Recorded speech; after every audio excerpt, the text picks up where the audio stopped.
Kaya signal. Feeling ko na-stress yung saglit eh.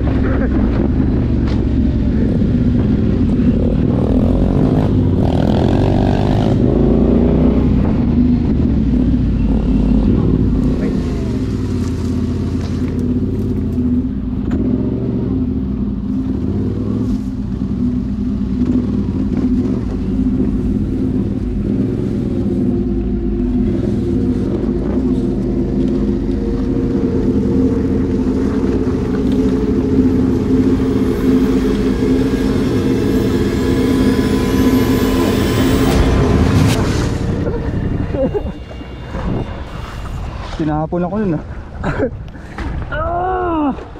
Ito di ko na kaya. Unang beses ko narinig yung FJ Moto Mountain Cross, sobrang na-excite na kagad ako. Kasi pangalan pa lang, alam ko, challenge na to eh. Hindi siya ina-advertise as a race, which is ayoko talaga ng race. Kasi pag unahan, talagang delikado. And ang advertisement nila is 3 days adventure challenge. Sabi ko, ang sarap siguro sumali dun. Sige. And then tinitignan ko yung mga pictures nung FJ Moto Mountain Cross 1, yung mga pinuntahan nila. Lalo akong na-excite.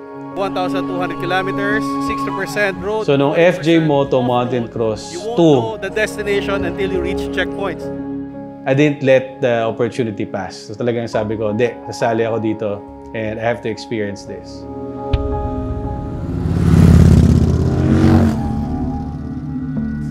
Ang mga type of riders that would join FJ Moto Mountain Cross are those who seek adventure. Sobrang saya ko nung nakita ko yung mga riders. Hindi lang dahil trip nila, pero yun talaga yung hinahanap nila. Because hindi siya madali for someone that's faking it. Number one, aabutin kayo ng gabi sa bundok. Matutulog kayo kung saan, magta-tent kayo, hindi comfortable. Hey boys. Hindi mo alam kung saan kayo papunta. So, itong event na to, it's not for everyone. This is only for those who seek adventure. Bukas mahirapan talaga sila bukas kung umulan. Those who want to test themselves in scenarios na hindi comfortable. Gagamitin mo yung utak mo, gagamitin mo yung puso mo, gagamitin mo yung katawan mo. Lahat talaga, all aspects will be tested. Pasensya na guys, just follow my pace. Medyo Your character will be tested, your friendship will be tested.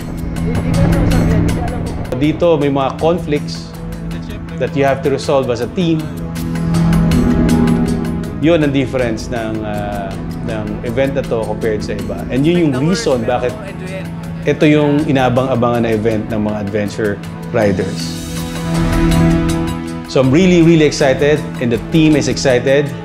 We are up for the challenge and we will complete FJ Moto Mountain Cross Adventure 3. Going to Maliko, we were very high in spirits. alright boys, this is it. Ano lang tayo, safe run lang tayo. We were all excited. Pagdating namin sa registration area, wow, parang first time ko makakita ng ganung karaming riders congregated together in one spot. Happy birthday to you. Medyo late kami sa registration. Hindi namin alam na yung order ng send-off would be based on kung anong oras ka nakapag-register. The required group picture. Nung pumunta si Edri sa registration area, kasi siya yung designated team leader namin, wow, pang number 51 na pala kami. So, sabi namin, mukhang mahirap to the following day dahil medyo late tayo magte-take off. We were number 51 out of 63 teams. So, medyo late na kami. Tapos, after registration, Pinanood namin yung program, tinapos namin, pumunta kami sa accommodation para magbaba ng gamit. Maganda yung naging accommodation namin, yung Maliko Country Inn. Natulog kami sa mga Igorot houses, ganun. Ang sarap nung hinain sa aming pagkain. Yung dinner namin was tinolang manok. Na perfect for the weather. As in, ang sarap humigop ng malinamnam at mainit na sabaw nung gabing yon. Ang gandang experience. Nakatulog kami ng maayos. Tapos, pagising namin kinabukasan. Good morning, 5 a.m. Prep for first day, FJ Moto, Mountain Cross 3. Hindi pa nagsisink in yung panic ng FJ Moto Adventure Cross nung umaga ng day 1. Kasi we were still taking our time. Ang nasa isip ko noon, ang nasa isip namin noon, sa sobrang dami ng rider, hindi naman siguro mag-i-start alas 7 impunto yan. I think we left Maliko in around 5 minutes to 7. 7 supposedly yung launch. Hanggang sa... Eto na. Nakakasalubong na namin yung mga riders na supposedly yung first to launch, second to launch. Nakakasalubong na namin. So sabi ko, yari. We're gonna be in trouble. And yun na nga. Pagdating namin dun sa launch area, Amagong, wala! Okay, Ganabis! narinig ko na yung announcement ni Sir Mel na, "Oh, yung mga late dyan, ganito mangyayari.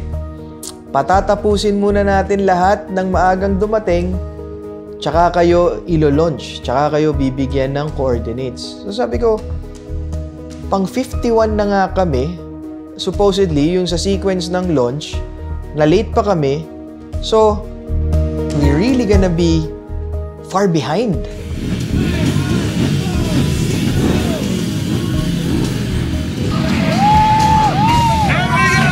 Ayun nga yung nangyari. Awa ng Diyos, nung natawag na yung last team to formally launch, saglit lang yung naging briefing with DJ and Sir Mel, and then tinawag na kagad kami.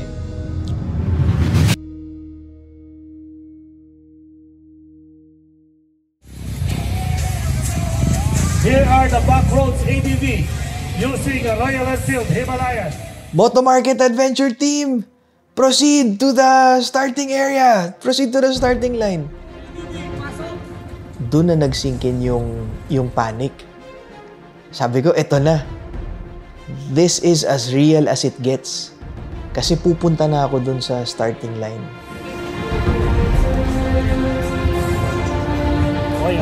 Ito na, nakita ko na yung teammates ko nakahilera. Si Edri, si Nong, si Julio, si Kirk. Ako. Naka-formation na kami.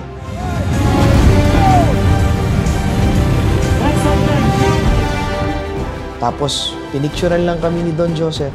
Tapos sabi ni Sir Mel, "Go!" Pag sabing go, we went off.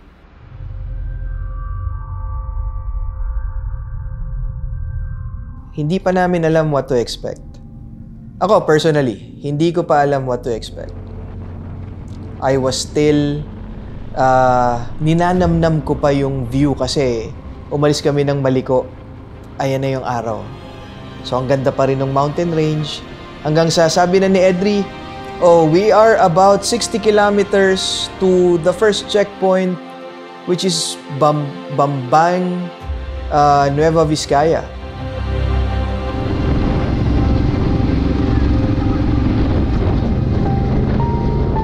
Yung road going there. So, maganda yung pace namin. Maganda yung pace. Ang galing na pace leader ni Edri tsaka ni Nong. Ang naging formation namin was Edri would take point and Nong would sweep. Pero since in sync sila with each other, dinala nila yung grupo. Everyone in between is very much coordinated. Kung ano yung pace ng nasa harap, yun din ang pace ng nasa likod. Walang naiwan.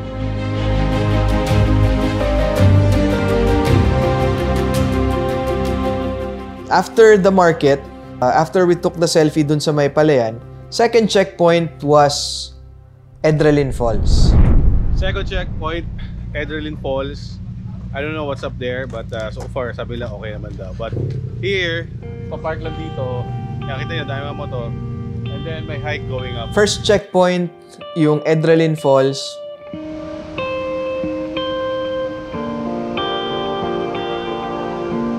You park your bike there, and then merong maikse pero medyo mataas na rin na hike. So may pagod factor. Pero pagdating mo dun sa taas, pagdating mo dun sa falls, I mean, wow! Ang ganda. Napakagandang first checkpoint niya. Alam mo yung tumatakbo sa isip namin na kung first checkpoint, ganito na kagad kaganda, nakaka-excite kung ano pa yung ibang magiging checkpoint na tatahakin namin as we go on with the challenge.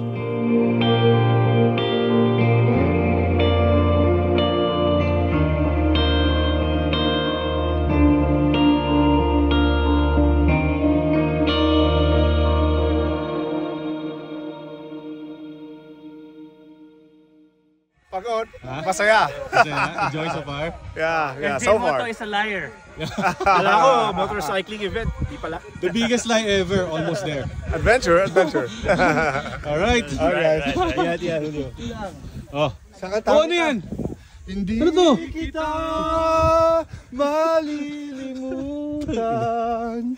Ano yun? Relax to mga logic. Took our picture, we went down, rode our bikes, and then proceeded to checkpoint number 2, the dreaded hike. So the guys are plotting the next destination. Wow, kung akala ko yung hike going towards the falls is malala na, sobrang lala nung hike papunta dun sa viewpoint. If you can see guys, everyone's changing to slippers and trekking shoes. Kasi mukhang hindi biro yan, yung lakad kasi paikot siyang ganun. So yung hike na yon, it tested my level of fitness. Kumusta yung hike? Budol. Kaya sabi, Akala ko kahit papano fit ako, pero wow, iba. So ito na yung hiking part guys. Medyo malala. Ayun tarik eh oh. May mga part na kailangan mo yung kamay mo eh. Paa and kamay. Kasi bukod sa mahaba na siya, I think it's 2 or 3 kilometers. Ay yung trek, the hike is may mga portions na yung almost 60 degrees.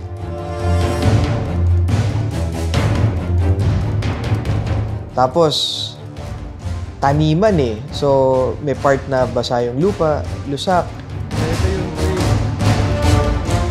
Aakyat ka using all fours.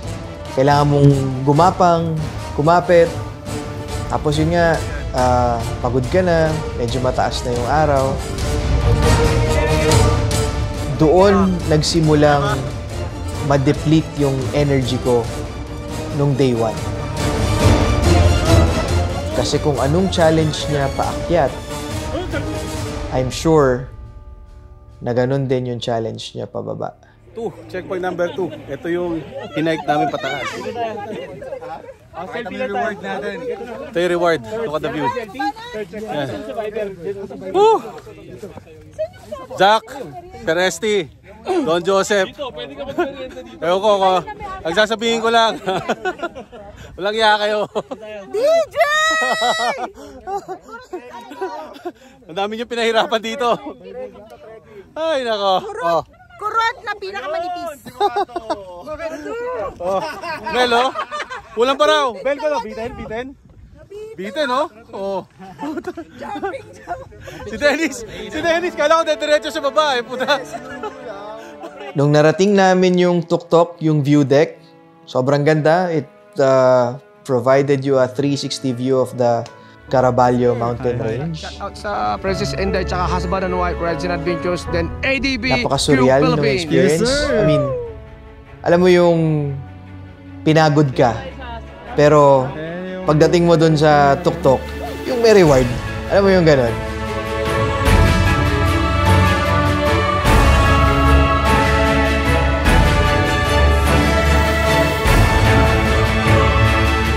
Ang ganda. Tapos, nagpang-abot kami doon ng ibang groups. Kulitan, kwentuhan, selfie, picture. Tapos, ayun, baba na kami. Kita natin. So eto, sobrang tarik pero cemented and with handle. Ayun. Pero after we got down, yung area kung saan namin pinark yung bike namin, nabigay kami ng mga gamot. Kasi may dala kaming mga gamot eh. May dala kaming vitamins, gamot sa sipon, gamot sa ubo. Vitamin C yun. Hindi pa pwede siguro sa bata to eh, kasi capsule eh. Sa inyo na lang, vitamin C. Ito, paracetamol, parang gamot sa sipon, parang Neosec. Okay? Nakakatuwa. Yung mga bata, binigyan namin ng chocolates, ng treats. So, ang gandang naging send-off niya.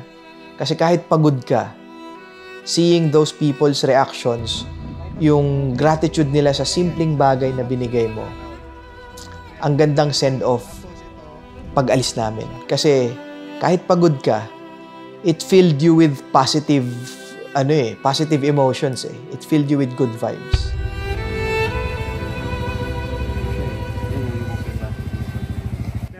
Exit na kami, heading towards the next checkpoint, which was, I think, Buntis na Puno.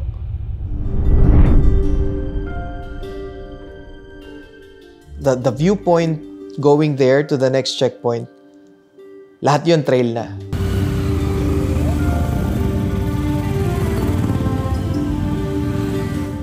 May mga tire track na maikse, tapos medyo ahon yun, pero most of the terrain is lupa, gravel, loose gravel, dirt.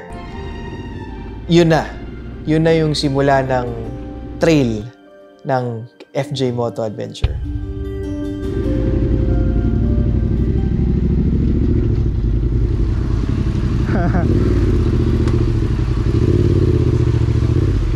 So, after taking a selfie dun sa Buntis na Puno, eto na. Guys, eto na yung next checkpoint. Selfie with the tree. Ayan o. Nakita na namin Ayan, yung ayan team. pile up ng riders. Yung, andun lang kami sa choke point. Inisip-sip namin, ano meron? Bakit may pila? Bakit may delay? Yung kwento naging pasa-pasa eh. From those ahead to those in the middle to us na nakapila behind. Nasabi, meron kasing dyan, paakyat, siko, tapos loose gravel, marami nang tumumba.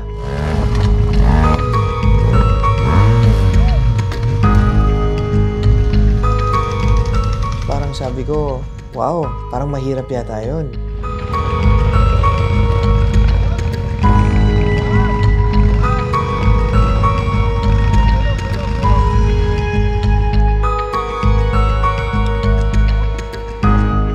Dalawa kasi yung parang mahirap doon.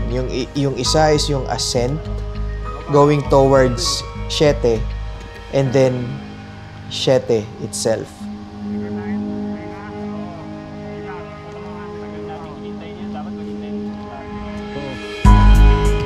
Pero we have to push through. We weave through the traffic. Nag-aakyat din. Kinapos ako ng kote sa gitna. Pero ang dami tulong. Although, I think that was about 5 o'clock na lahat kami nakaakyat na. Hindi ako tumumba dun sa mga rocky road, take me home, chunky road. Hindi ako tumumba. Tumaba ako sa putik. Sa putik. But still, we felt this sense of responsibility na kailangan tulungan yung ibang nasa baba pa. Tapos, second gear lang, second gear. Yan.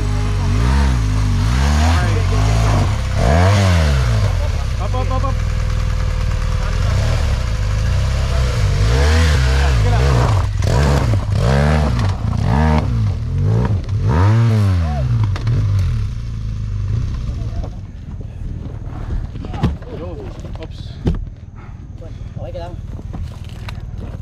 Diba? Basic ka. Ginamit ang full weight Ang dami nilang tinulungan. Ang daming tinulungan ni Edri, ni Nong, ni Kirk, ni Julio.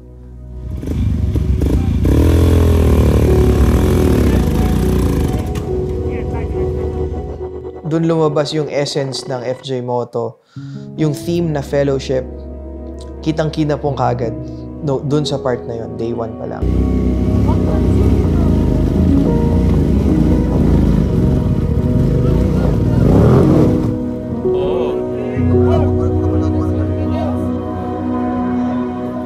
Ang daming tumutulong itayo, ang daming tumutulong humila, tumulak ng mga motor. Dami nating coverage dito. Coach at meron. And we pushed through. I think that was around 7 o'clock na. We are very blessed siguro nung nakakita sila ng bend along the road na medyo tuyo. Tapos merong flat piece of land na pwede kaming mag-camp. Ay, sabi ko, salamat makakapagpahinga na rin kami. Ay, sobrang pagod. Umabot na sa punto na kanina sa mga ruts, hindi ko na mabend yung paa ko. Kasi honestly, yung hike pa lang, pagod na ako eh.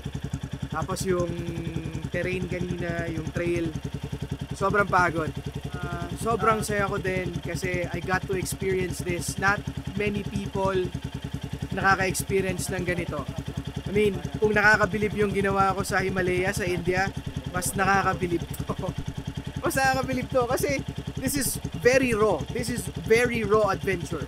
These places, these routes, these mountains, like you've never seen or experienced before. Expected talaga yung mga bottlenecks sa mga part na mahirap, ganyan. Pero alam nyo, nakakatuwa kanina. Sa sobrang hirap, lahat nagtutulungan. Siguro yun yung gusto rin nila Kuya Resty, nila DJ, yung fellowship na yun eh. Kasi hindi kami makakaalis doon kung hindi kami nagtulungan. Sa totoo lang. Ako, tinulungan. Lahat kami nagtulungan, tinulungan lahat. So, yun siguro yung fellowship na mas may deeper meaning, tsaka mas maaalala mo eh, di ba? Kasi hindi mo naman kilala yun, tutulungan ka. So far, it lives up to the expectation. So, we parked our bikes there. We pitched our tents. Pahinga ng konti. And then, merong umakyat na motor. Nakita kami, sabi, Kuya, may bahay dyan sa baba. Pagsilip namin, may bahay nga. Tapos sabi nung Good Samaritan, sabi niya, gusto nyo, kausapin ko yung may-ari ng bahay para kahit papano, kung may offer na tulong or comfort sa inyo, may offer. Hanggang sa, ayun, umakyat yung may-ari ng bahay. Willing daw kami ipagluto. Pinagluto kami ng native na tinola.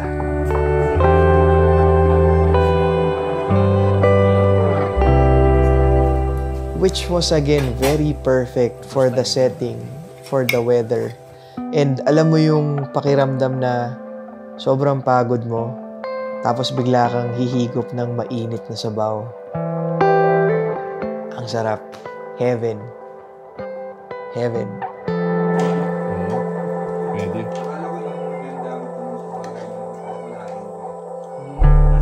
Dahil cut off naman na ng ride, it gave us time to reflect on what had happened that day. It gave me a personal reflection as well na yung kumupkup sa aming bahay, walang kuryente, walang tubig, Ang pinaka-ilaw lang nila sa gabi is yung siga, kung saan sila nagluluto. And nakakatuwa kasi they did not hesitate to help.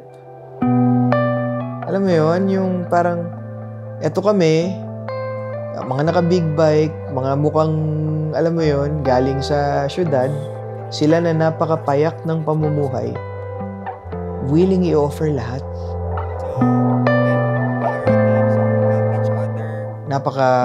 Alam mo yun, it gave you an opportunity to really be thankful.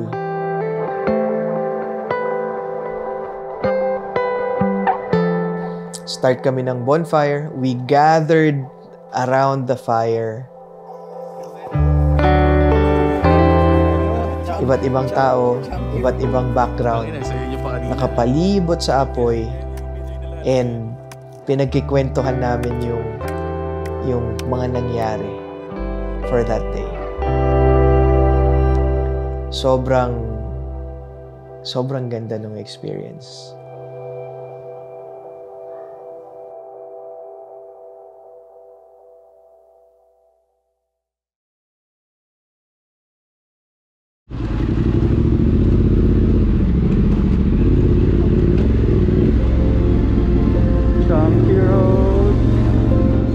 Ang plan namin for day 2 is umalis ng maaga.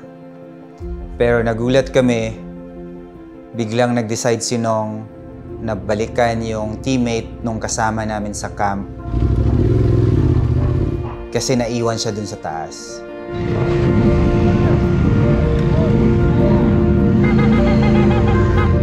Nung nabuo na kami, umalis na kami dun sa camp area, nagulat kami. Ang hirap ng trail. Basa, maputik, paahon, pababa. Dami nahirapan sa team namin. Pero what's good about it is na lagpasan namin yun, nagtulungan kami, and umabot kami dun sa next checkpoint. Yung next checkpoint is yung Lintungan Falls. Sobrang ganda, sobrang nakaka-amaze.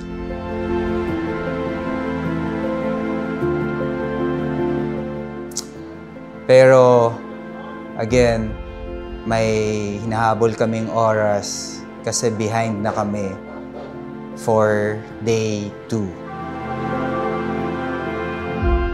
Nag-picture lang kami, and then we move on.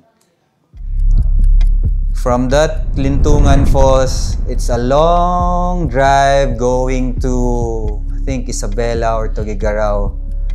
Pero, nagulat kami kasi nagreklamo si Edri.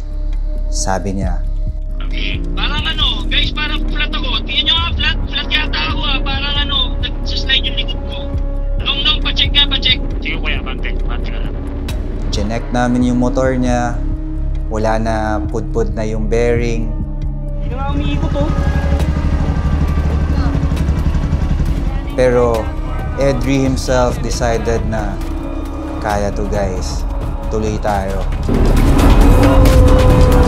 Along the way, going to the next checkpoint, guys, hanap tayo ng shop. Kailangan maayos to. Kasi mahaba pa yung i-ride natin. So wala nang bearing, no? Oo, wala na. Ubus na. Ubus yung bearing. Pucha. Tanggalin pa natin yung isa. Sige po. Cordon, so kahapon pa lang, sira na yung bearing, naramdaman ko na. Siguro tinakbo na mga 60 to 80 kilometers going here from Nueva Vizcaya. Kasi yun yung loob. Sakto din, natapos na yung motor ni Edri. Sobrang saya namin kasi now, we can go faster.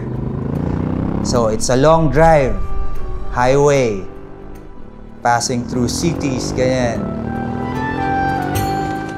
Pagdating namin somewhere, I think Isabela or Tuguegarao na, meron area na nag-turn right kami. I would say, yung view, para kang nasa movie. Para kang yung landscape, cornfield, sobrang amazing. Na sobrang ganda nung landscape, background. And then ikaw nandun sa gitna, yung team nyo nandun sa gitna, nakatayo, nag-ride. Lahat nag-e-enjoy, tumatawa.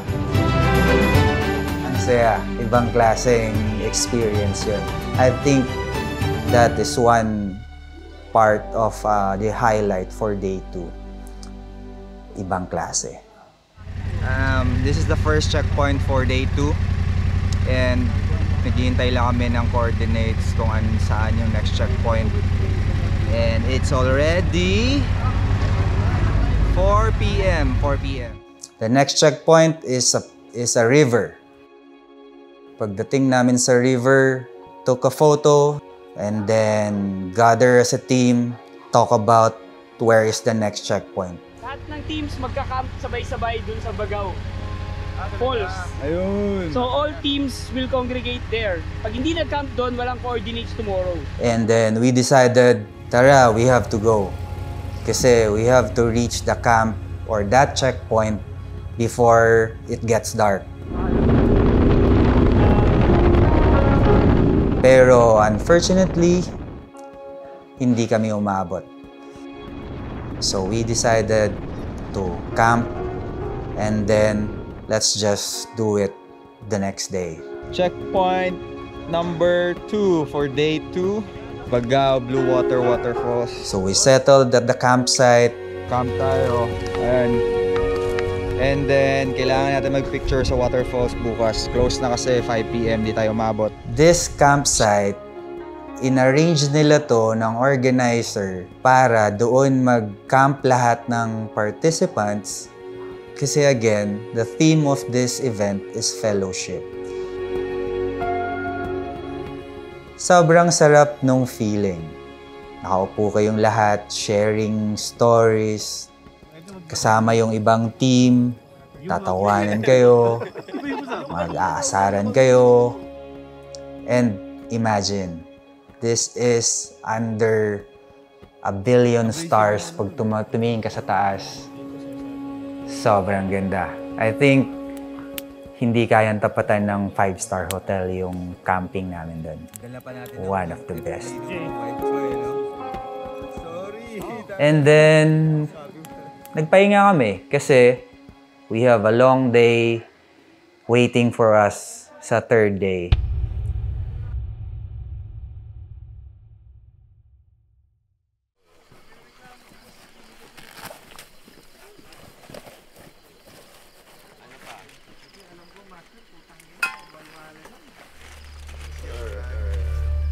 Sinong, nagising ng 3 o'clock ng umaga, nang gising na, nag-prepare kami. 5 a.m., pwede na mag-hike going to the Bagaw Blue Water Falls. Sarap tulog. Makabawi ulit. Ready for day 3. And then nagsimula na yung hike. 5 a.m., we started walking. Took us about 30 minutes to get to the falls. Merong trek, merong bato-bato, and may part na lalakad ka mismo doon sa falls na nakakatakot. Madaling araw, naririnig lang namin is yung agos ng tubig, yung falls, and lumalakad kami doon.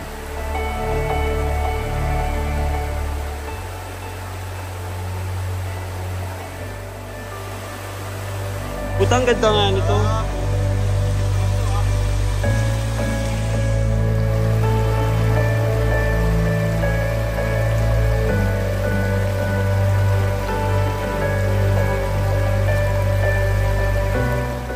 And then finally, naglakad na kami, nag-trek na kayo pabalik.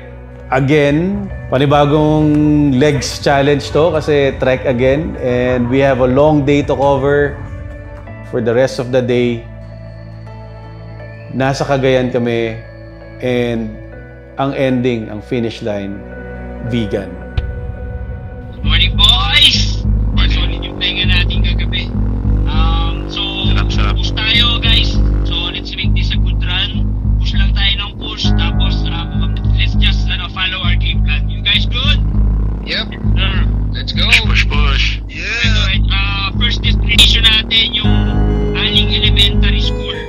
That's an easy 500 kilometers. Minimum, hindi bababa doon. Yung daan paakyat, graba siya. So hindi rin siya madaling babain, hindi rin siya madaling akyatin. And si Randy, nahirapan siya.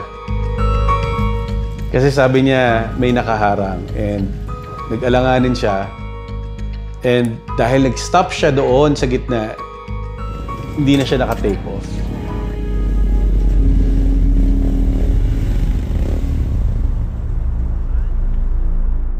Hindi maganda naging start nung day na yon para kay Randy.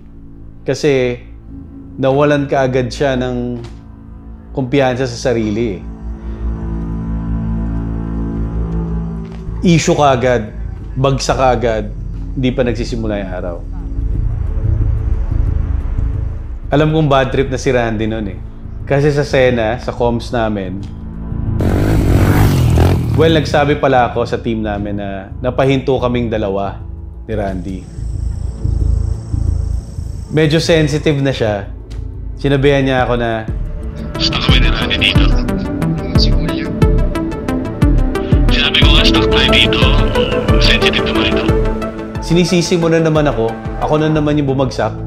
Well, sabi ko kay Randy, hindi ko sinabi yon. Ang sabi ko, huminto tayong dalawa. So, mag-antay muna sila. Tinulungan ko siya umakyat, nahihatak namin, and then dumiretso na kami. Ang first checkpoint ng third day sa Apayao School. Pa-picture kami sa school, and then namigay ng candy sa mga bata. Eto na, yung next checkpoint is also a school, pero para makarating ka sa school, may mga sub-checkpoints, and then may ilog.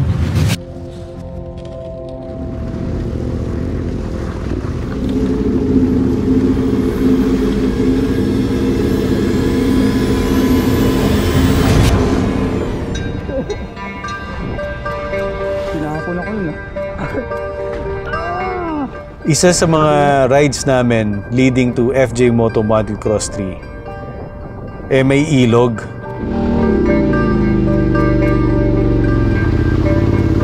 Mahirap siya for a first-timer.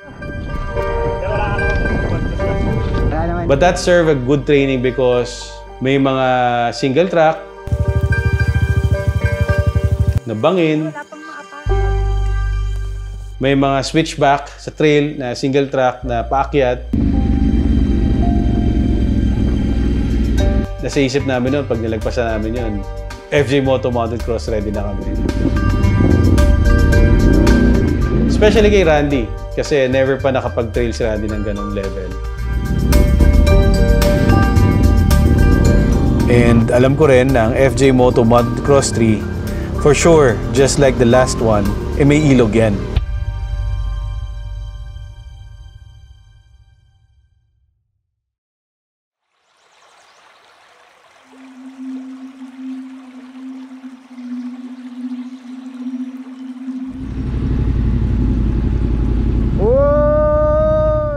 Pero para makarating ka sa school, may mga sub-checkpoints and then may ilog. Unang pumasok sa isip ko, si Randy. Tulak tayo, tulak. Bad trip na siya eh. Sumemplang na siya eh. So pag sumemplang ka kasi, iniisip mo na yun eh. Pero nung nakita niya yung ilog, naririnig ko na siya na hindi ko kakayanin to. Pag nakita mo yung ilog, kakabahan ka eh. Kasi malapad siya. And then, ang daming nakabara, ang daming mga riders na hindi pa tumatawid.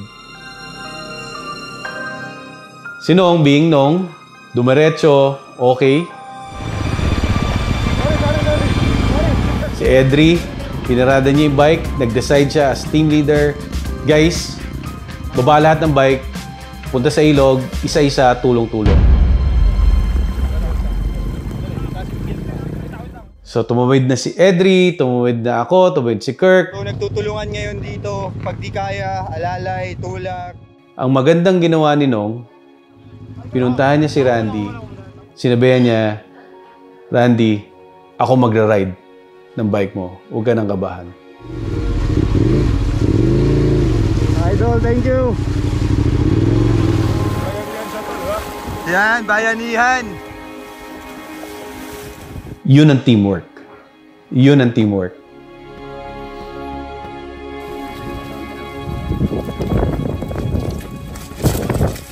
Finally, nakatawid kaming lahat and continue our journey.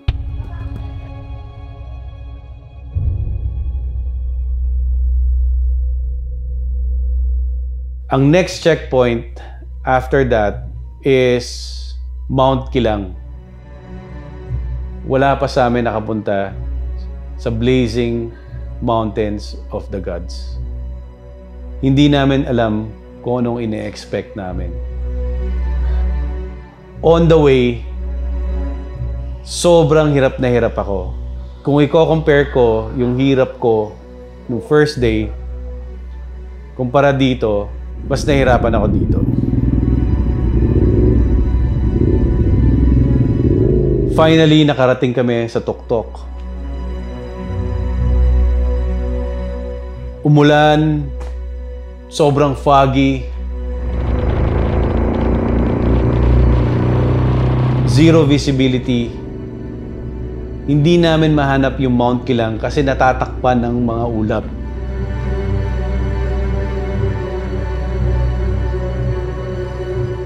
And then after no Mount Kilang, nakapagpa-picture kami doon, kailangan namin hanapin si Gladys. Isa yon sa checkpoint. Oy! Butangin na kalakuhan to! Ate Gladys! Where's the blazing mountain of the gods? Ate Gladys, kailangan magpa-picture kami sa kanya. Pinakasigat na tao dito. Siya ang checkpoint. Yes! Tumayo lang. Blazing mountain of the gods. Ayan o. Kaya baligtad na yung tao.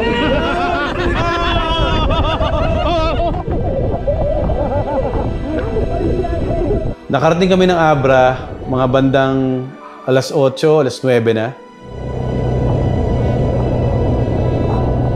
Akala namin yun na yung last checkpoint. High hopes kami. Pero biglang may 2 checkpoints pa pala. Inisip namin di na talaga kami makakatapos. Hindi na kami aabot sa cut-off. Pero nag-agree kami as a team na tapusin pa rin natin kasi gusto natin pakita sa lahat na pinuntahan natin lahat ng checkpoints. Finally, nakarating kami sa next checkpoint. Sobrang pagod na lahat, sobrang gutom na lahat.